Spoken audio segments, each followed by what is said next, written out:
ನಮ್ಮ ಕರ್ನಾಟಕದ ಈ ಜಿಲ್ಲೆ ಹಾಲು ಉತ್ಪಾದನೆಯಲ್ಲಿ ಡೆನ್ಮಾರ್ಕ್ ಕಂಟ್ರಿಯನ್ನೇ ಮೀರಿಸಿದೆ. ಇದು ಡೇ 10 ಆಫ್ ಕರ್ನಾಟಕ ಜರ್ನಿ, ಒಂದು ದಿನ ಒಂದು ಜಿಲ್ಲೆ. ಇಂದಿನ ಜಿಲ್ಲೆ ಚಿನ್ನದ ನಗರಿ ಕೋಲಾರ.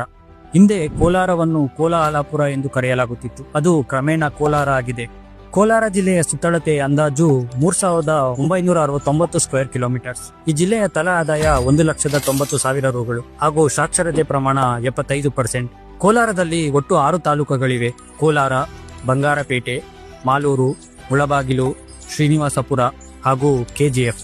ಕೋಲಾರದ ಪ್ರಮುಖ ಸ್ಥಳಗಳು: ಕೋಲಾರಮ್ಮ ದೇವಸ್ಥಾನ, ಸೋಮೇಶ್ವರ ದೇವಸ್ಥಾನ, ಕೋಟಿಲಿಂಗೇಶ್ವರ ದೇವಸ್ಥಾನ, ಅಂತರ್ಗಂಗೆ, ಚಿಕ್ಕ ತಿರುಪತಿ ಹಾಗೂ ಕೆಜಿಎಫ್. ಕೋಲಾರ ಜಿಲ್ಲೆಯ ಇಂಟ್ರೆಸ್ಟಿಂಗ್ ವಿಷಯ ಏನಂದ್ರೆ, ಕೋಲಾರ ಜಿಲ್ಲೆಯು ಹಾಲು ಉತ್ಪಾದನೆಗೆ ಹೆಸರುವಾಸಿಯಾಗಿದ್ದು, ಇತ್ತೀಚೆಗೆ ಒಟ್ಟು ಹಾಲು ಉತ್ಪಾದನೆಯಲ್ಲಿ ಡೆನ್ಮಾರ್ಕ್ ಕಂಟ್ರಿಯನ್ನೇ ಮೀರಿಸಿದೆ. ಕೋಲಾರವು ಏಷ್ಯಾದಲ್ಲಿ 2ನೇ ಅತಿ ದೊಡ್ಡದಾದ ಹಾಗೂ ದಕ್ಷಿಣ ಭಾರತದಲ್ಲಿಯೇ ಅತಿ ದೊಡ್ಡದಾದ ಎಪಿಎಂಸಿ ಮಾರುಕಟ್ಟೆಯನ್ನು ಹೊಂದಿದೆ. ಕೋಲಾರವು ಮಾವು ಮತ್ತು ಟೊಮೆಟೊ ಉತ್ಪಾದನೆಯಲ್ಲಿ ಭಾರತದಲ್ಲಿ ಮುಂಚೂಣಿಯಲ್ಲಿದ್ದು, ಇಲ್ಲಿಂದ UK, US, UAE ನಂತಹ ವಿವಿಧ ರಾಷ್ಟ್ರಗಳಿಗೂ ರಫ್ತು ಮಾಡಲಾಗುತ್ತದೆ.